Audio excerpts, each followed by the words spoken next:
예, 월요일 묵상의 시간입니다. 길의 좋고 나쁨이 아니라 하나님과 닿은 길로 나아가라. 길의 좋고 나쁨이 아니라 하나님과 닿은 길로 나아가라. 이런 제목으로 또 이번 주간 묵상 시작하겠습니다. 자, 우리는 지난주까지 계시록 12장, 13장, 14장의 이야기가 이제 인류 전체 역사의 그 원인, 그리고 과정, 이 결과에 대한 이 큰 숲을 보여주는 그 핵심적인 요소를 통해 우리가 이제 전체를 살펴봤습니다. 그러니까 성도들로 하여금 삶의 현장에서 벌어지고 있는 이 하나님 없는 것 같은 오늘 우리가 살아가는 이 세상의 원인과 그 결과, 그 과정, 이걸 보게 되었는데요. 자, 아주 핵심적인 요소만을 통해서 성도들로 하여금 삶의 현장에서 벌어지고 있는 이 하나님 없는 것 같은 이 세상의 그 원인과 그로 인해 우리가 살아가는 이런 삶의 현장에 대해서 이해하고, 그래서 이제 오늘 살아가는 우리가 성도로서 어떻게 살아가야 하는지를 알게 하는 것. 그래서 결국에는 이 세상의 끝은 어떤 결과가 벌어지는지, 그러니까 영육 간의 안목으로 이제 그걸 크게 볼 수 있는 그런 눈을 우리가 가진 거죠. 자, 이런 안목을 통해서 우리는 이 시대를 살아가는 그 부름받은 성도로서 어떤 영적인 안목을 가지고 어떤 삶의 목적을 따라 어떻게 살아가야 하는지를 우리가 알 수 있게 되는데, 여러분들은 분명한 게 하나님께로부터 와서 하나님께로 가는 영원한 존재다라는 걸 잊지 말기를 바랍니다. 우리를 지으신 분이 하나님이시요, 그분은 우리를 하나님의 뜻에 따라 창조하셨고 우리를 향한 하나님의 좋은 뜻이 있었다. 우리는 그 길을 걷는 존재다라는 걸 잊지 말기 바랍니다. 그래서 우리가 어디로 와서 어디로 가고 있는지 이 방향성을 바르게 알면, 우리의 존재의 이유를 바르게 알면 분명히 우리의 삶은 달라지게 될 것입니다. 자, 그래서 이제 얼마 남지 않은 이 세상에서 살아가는 각자의 삶을 살아가는 동안 이 세상에 살아가는 그 탐욕과 이 욕심의 문화에 휩쓸려 살아가는 그런 인생 되지 말고 오직 한 길, 우리 예수님께서 보여주신 그 말씀대로 순종하는 길, 하나님의 창조로 인해 탄생한 백성다운 길, 그러니까 우리 창조주 하나님께서 구별하여 부르신 하나님 나라의 법도와 규례와 명령과 계명의 가치를 각자의 삶의 현장에서 일구어가며 살아가는 그런 빛과 소금된 증인들이 될 수 있기를 바랍니다. 자, 우리가 그런 것들을 지난주에 생각을 해봤었습니다. 자, 그러면 계속해서 계속되는 이제 계시록 스토리 라인을 통해서 우리가 이제 이어지는 내용을 살펴보면, 지금까지 우리가 11장에서 그 마지막 7번째 나팔, 그러니까 예수님의 재림을 알리는 그 나팔이 울리면서 결국 이 이야기가 갈라지기 시작했다고 그랬죠. 알곡과 가라지로 나뉘어졌는데, 이제 그 후에 이제 이야기의 흐름이 여러 방향으로 전개되어 가는데, 그래서 11장에서 이어지는 12, 13, 14장의 내용은 그 11장에 이어지는 내용이 아니라 전체 부분을 다시 보게 할 수 있는 숲을 보는 그런 눈을 주는 그런 부분이었고, 자, 그래서 그렇다면 이제 11장 이후에 이어지는 얘기가 어떻게 이어지는가, 그 이야기를 살펴보면 그 11장에서 마지막 나팔을 흔해 분명하게 불이 섞인 유리바다를 중심으로 갈라진 두 존재, 그러니까 알곡과 가라지대 이야기가 어떻게 되는가, 어디에서 이 사람들의 얘기가 나오고 있는가를 살펴보면 15장을 보니까 이제 불이 섞인 유리바다를 중심으로 하나님이 예비하신 곳으로 옮겨진 그 성도들의 이야기가 나오는 것을 볼 수 있고요. 그리고 16장에 보면 이 땅에 남겨진 가라지들에게 이제 쏟아지는 하나님의 분노의 대접, 이런 이야기가 나오는 걸 볼 수 있습니다. 자, 그래서 이번 주간 15장, 26장을 통해서 이 알곡인 성도들, 그러니까 휴거된 백성들은 어떤 상태고, 또 휴거되지 못하고 이 세상에 남게 된 사람들은 어떤 상태고, 결국은 어떻게 되는가, 이걸 살펴나가도록 하십시다. 먼저 알곡으로 모아진 성도들이 어떻게 되는가 하는 것이 이제 15장 앞부분에 나오는데요. 그리고 이제 그 다음 이야기를 보면은 이제 19장으로 이제 연결되는 거 볼 수 있습니다. 자, 그래서 이제 먼저 우리가 15장을 살펴보면요. 1절, 또 하늘에 크고 이상한 다른 이적을 보매 일곱 천사가 일곱 재앙을 가졌으니 곧 마지막 재앙이라. 하나님의 진노가 이것으로 마치리로다. 일곱 천사가 하나님의 진노가 담긴 마지막 일곱 재앙을 준비하고 있는 그런 광경을 요한이 보는 거죠. 그러니까 어떤 해석들은 이런 일곱 인, 일곱 나팔, 지금 여기 나온 일곱 대접, 이런 게 같은 내용을 반복해서 알게 해주는 거다, 그렇게 얘기를 하는데, 근데 우리가 그냥 1절을 읽으면 알 수 있듯이 또 하늘에 크고 이상한 다른 이적을 보매라고 분명히 얘기를 하죠. 그러니까 일곱 대접의 재앙은 일곱 인이나 일곱 나팔과는 다른, 그러니까 또 다른 마지막 사건이다라는 걸 우리가 읽으면서 알 수 있습니다. 그래서 일곱이는 요한이 이 계시를 들은 이후 말세 시대에 인류가 이제 어떤 역사의 삶을 살게 되는지를 보여주는 그 예언에 관련된 게 지금 일곱인이라고 그랬고, 그래서 이제 우리가 일곱인을 통해서 우리는 예수님의 그 초림 이후부터 예수님이 이 땅에 오시고 죽으시고 부활하시고 승천하신 이후부터 이제 예수님이 다시 오시겠다고 한 재림의 시기까지 이 인류가 어떻게 될 것인지를 보여주는 거고, 그래서 결국에는 마지막 일곱 번째 인을 통해서는 일곱 개의 나팔이 불려 나오면서 또 보여주는 건 뭡니까? 그러니까 인류의 이제 마지막 순간, 정말 예수님의 재림 직전에 일어나게 될 대환란의 시기를 보여주는 거다. 인거 우리가 분명히 알 수 있었죠. 그리고 이제 그 마지막 일곱 번째 나팔이 부러지는 것은 이미 이제 많은 사도들과 또 예수님이 예언하셨던 그 마지막 재림의 나팔의 소리가 되는 것을 우리가 확인하는 겁니다.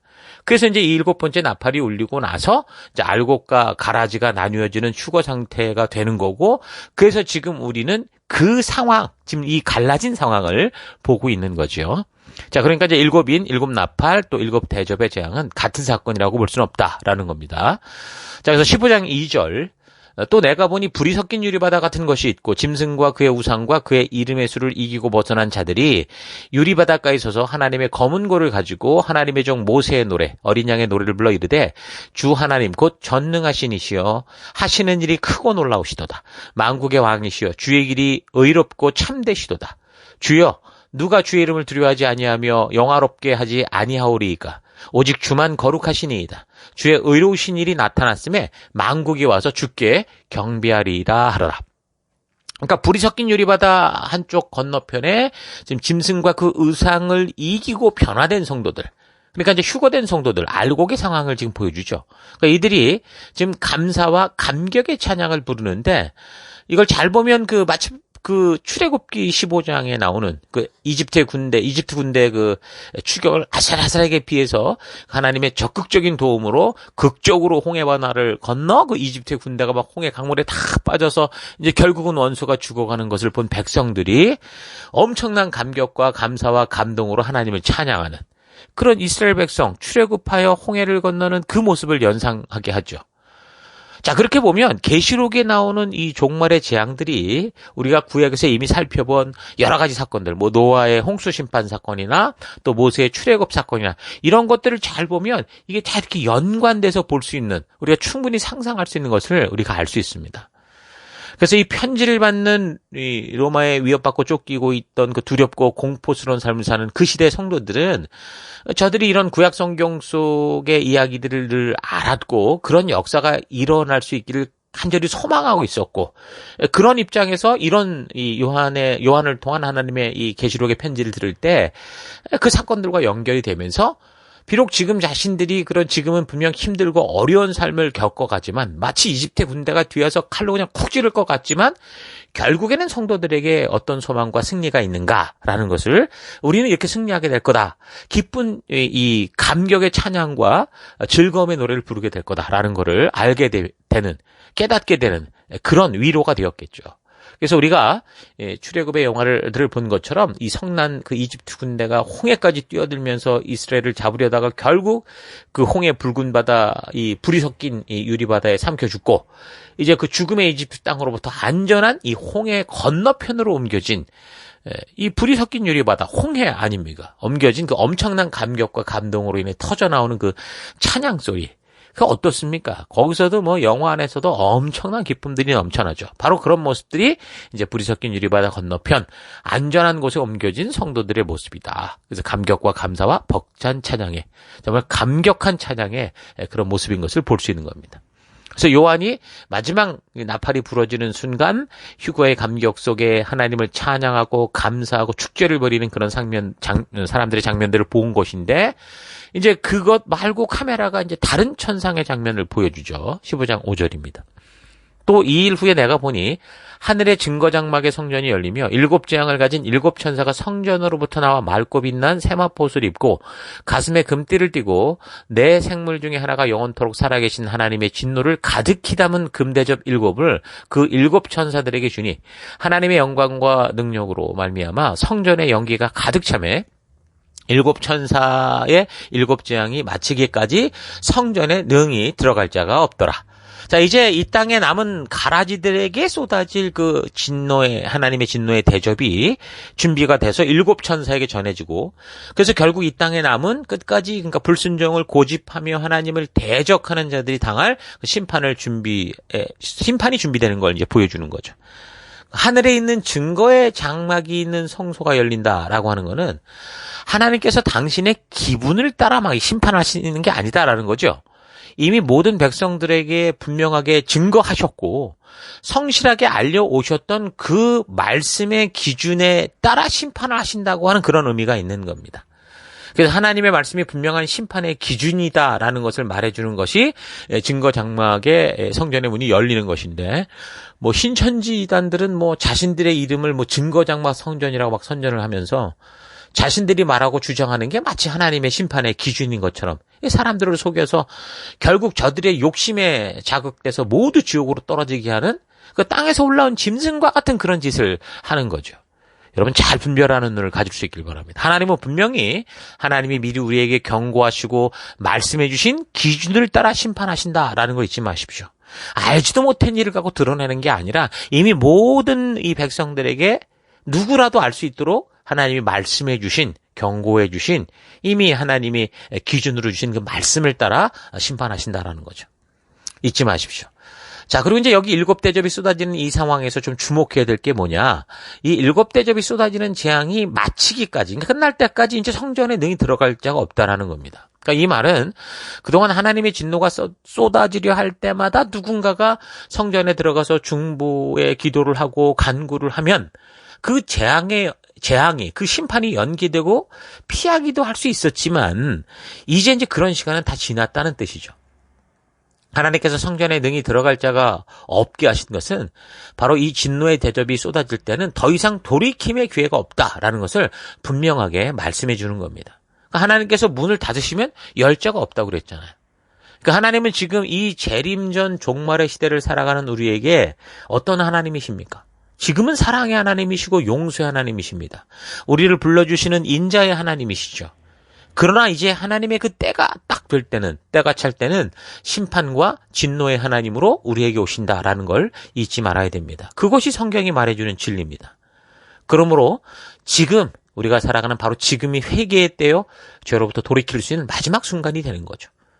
이게 역사 속에 있을 지금 여기서 계시록에 말해주는 분명한 어떤 이 세상은 정말 끝, 종말의 시간, 그 종말만이 아니라 지금 사실 이 종말이라는 게 우리가 잘 기억해야 되는 거는 이 땅에 태어난 누구나 아무리 오래 산다고 해도 길어야 7, 80년입니다.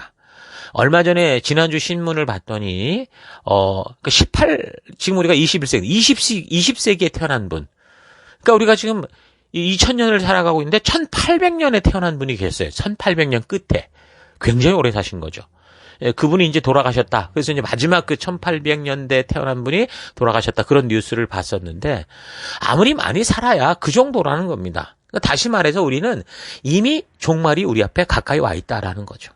아무리 평범한 사람들이 그래 건강하게 살아서 80년을 산다고 해도 그게 보장된 삶은 아니잖아요. 사람이 태어나는 것은 순서대로 이렇게 오는지는 몰라도 죽는 것에는 순서가 없습니다. 그렇게 1800년에 태어나신 분이 2021년에 돌아가신 분도 계시지만 2021년에 태어난 아기가 그렇게 죽을 수도 있고 바로 작년, 재작년에 태어난 그런 어린아이들이 죽을 수도 있다라는 거죠. 여러분, 그러므로 이 회개와 돌이킴이라는 이때 하나님이 주시는 기회의 때는 무한한 게 아니다. 정해져 있다라는 사실을 우리가 잘 기억해야 될 겁니다. 자, 어쨌든 이렇게 15장은 그렇게 휴가단 백성들의 모습과 그리고 불순종을 고집하여 남겨진 사람들, 이제 가라지들에게 쏟아질 하나님의 진노의 대접이 드디어 이제 일곱 천사에게 주어지는 것을 보여주고 있습니다. 자, 그러니까 이 이야기의 흐름이 이제 세 가지 여러 방향으로 흘러가는데 첫째 지금 휴가된 백성들의 모습을 보여줬고 둘째는 뭐가 보여주니? 천상에서 지금 진노의 대접을 준비하는, 그러니까 영적인 세계를 보여주는 거죠. 그리고 이제 16장으로 가면 남겨진 사람들이 어떤 일이 벌어지는가라는 걸 보여주는 겁니다. 그러니까 이런 식으로 이야기가 여러 방향으로 흘러가고 있다라는 거 잘 파악하시고, 오늘 우리는 휴거된 백성들과 그리고 천상에서 진노의 대접을 준비하는 이 영적 세계의 모습을 봤던 걸 잘 기억하셔서, 오늘 우리가 살아가는 이 땅이 그냥 무조건 무한한 땅이 아니다. 하나님의 사랑 또한 무한한 사랑이 아니라 결국에는 어떤 거예요? 유한한 사랑인 거예요. 왜냐하면 하나님의 심판이 약속되고 있기 때문에 이 사실을 잊지 마시고, 오늘 우리가 살아가는 우리의 삶의 이 순간 정말 주님의 부르심을 따라 믿음으로 나아가는 우리가 될 수 있기를 바랍니다. 자, 오늘 하루 하나님께서 그의 말에 귀를 기울이는 백성들에게 이 인류의 역사가 결국 어떻게 흘러가는지를 선지자와 사도들을 통해 자세히 그리고 분명하게 미리 다 말씀해 주신다라는 것을 우리가 잘 묵상해 봤으면 좋겠습니다. 성경은 그렇게 하나님께서 우리가 살아가는 역사의 처음부터 마지막까지 미리 다 보여주신, 그러니까 이미 본 방송, 본 드라마다, 이 사실을 여러분 절대 잊지 말아야 됩니다. 그래서 우리의 미래에 대해서 다른 어떤 예언을 받겠다, 우리의 사업이 잘 되냐, 뭐가 어쩌냐, 이런 게 아니라 이 인류의 마지막이 어떠한지 이미 그 결과를 하나님께서는 분명하게 이렇게 확실하게 이 말씀을 통해 계시하여 주시고 보여주시는 거예요. 성경만큼 확실한 예언은 없는 거죠. 그래서 우리가 지금을 살아가며 선택하고 행하고자 하는 것들이, 지금 우리가 살아가는 삶의 태도와 말과 모든 것들이 과연 알곡의 길을 걷고 있는 것인지, 아니면 지금은 화려하고 편리하고 잘 나가는 것 같지만 결국 가라지의 길을 걷고 있는 것인지, 여러분 이 말씀을 통해 확실하게 분별할 수 있길 바라고, 정말 이 말씀이 확실하게 이것을 알려주고 있다라는, 이것이 바로 확실한 예언이다라는 것을 잊지 말길 바랍니다. 이 성경을 통해 우리는 이 인류의 역사 드라마의 전체 이 끝을 알기 때문에, 우리가 살아가는 삶의 터 곳곳에서 어떤 상황과 환경을 만난다고 해도 그 상황과 환경이 너무 절망적이든 또는 너무 모든 것이 잘 되어간다고 해도 우리는 그 길의 끝이 어떻다라는 사실을 바르게 알고, 오직 우리 하나님의 진실한 뜻이 다 있는 그 길을 따라 선택하며 그 길로 나아가는 우리가 돼야 된다라는 거죠. 하나님의 법도와 규례와 명령과 계명은 우리가 이 땅을 살아가며 선택하는 것들의 끝이 어디에 연결되어 있는지를 알게 해주는 아주 귀한 그런 삶의 기준입니다. 그래서 성도들은 그 끝을 보고 오늘을 선택하며 살아가야 되는 존재죠. 아무리 부자가 되고 아무리 최고의 건설을 가지는 선택이라고 해도 그 길의 끝이 하나님이 인도하고 하나님이 약속한 길이 아니라 그게 지옥에 닿아 있다면 여러분 절대로 그 길을 선택해서는 안 됩니다. 반대로 아무리 험난하고 아무리 고생길이 훤하게 보인다고 해도 그 길의 끝이 천국에 닿아서 우리 예수님께서 나를 기다리고 계신 그 길로 가는 거라면 선택해야죠. 자, 그러니까 그 길의 좋고 나쁨이 아니라 그 길이 하나님께 닿아 있는가 하는 것이 성도들의 삶의 기준인 것을 여러분 잊지 마시고요.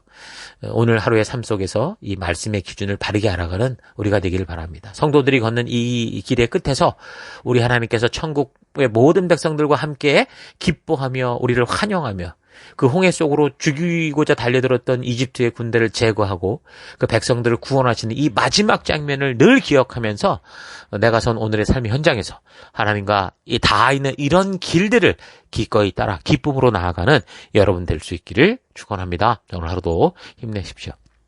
잠시 기도하겠습니다. 하나님은 우리에게 우리가 가지고 싶고 선택하기 원하는 길의 끝이 어쩐지를 말씀을 통해 분명하게 보여주셨는데, 이 하나님의 확실한 답이 있는 성경을 덮어두고 그저 막무가내로 하나님의 은상을 듣겠다고 고집을 피우며 살아온 것을 회개합니다. 주님의 진노를 피해갈 수 없는 삶이 있는가 하면 주님의 은혜를 입어 거룩한 하나님 나라의 감격스러운 백성됨을 누리는 그런 삶이 있다라는 사실을 잊지 않고 진정한 믿음의 길을 걷기 원합니다. 이 세상은 점점 더 본능과 욕심을 따라 살아가게 될 거다라는 거 잊지 않고 내가 선 삶의 터에서 세상의 길이 아닌 우리 주님의 기다리시는 생명과 말씀의 길을 따라 그 연결된 길로 나아가는 오늘 내가 될 수 있도록 인도하여 주옵소서. 길의 좋고 나쁨이 아니라 이 길이 우리 하나님과 우리 하나님의 말씀과 다 있는가를 보고 그 말씀이 인도하고 이끄는 그 길로 나아가는 그런 하루 될 수 있도록 인도하실 것을 감사드리고 예수님 이름으로 기도했습니다. 아멘.